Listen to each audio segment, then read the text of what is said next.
আলাইকুম। দেখেন আমরা বর্তমান রিয়াদের মধ্যে আছি। আমাদের শরিকা ওয়াকশা আল আহেদাব শরিকার নাম। এই শরিকার আন্ডারে আমরা কাজ করতেছি। দেখেন কত বড় একটা খাবার কাম করছি, বাংলাদেশে কাপড়ের ঘর বলে। দেখেন এটা হচ্ছে আমুদ, যা বাংলাদেশে খুঁটি বলে। এগুলোতে টাইট করছি যাতে হাওয়া আসলে না উঠে নিতে পারে। দেখো এদিকে এদিকে এদিকে। হ্যাঁ দেখেন এদিকে কাপড়ের ঘর বানাইছি, উপরে কাপড় টাঙ্গাই দিছি।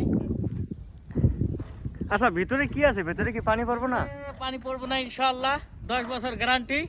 দেখেন এগুলো ওয়্যার, বাংলাদেশে কারেন্টের খাম্বাতে লাগায়। এগুলো দিয়ে আমরা টাইট করছি যাতে হাওয়া আসলে না ছিঁড়ে, মজবুত করে বানাইছি। এদিকে আসো।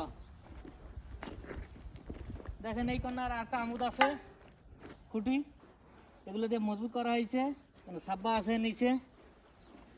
এদিক দেখো, এদিক চলেন চলেন, আগে চলেন। অনেক সুন্দর করে বানাইছি। আমার যে মেন মুদির কফিল, ইনি খুশি। এদিকে ম্যানেজার আছে, ম্যানেজার দেখা। এদিকে ম্যানেজার আছে, কোন দিকে? ওইদিকে ম্যানেজারও খুশি। যার কাজ এটা খুব খুশি হয়েছে, আমাদেরকে বকশিস দিতে চাইছে, বকশিস এখন পাই নাই। ইনশাল্লাহ পরবর্তীতে রমজানের পর আসলে বকশিস পামু। ওকে গাইস, কাজটা কেমন লাগছে জানাইন একটু। সালাম আলাইকুম সবাইকে।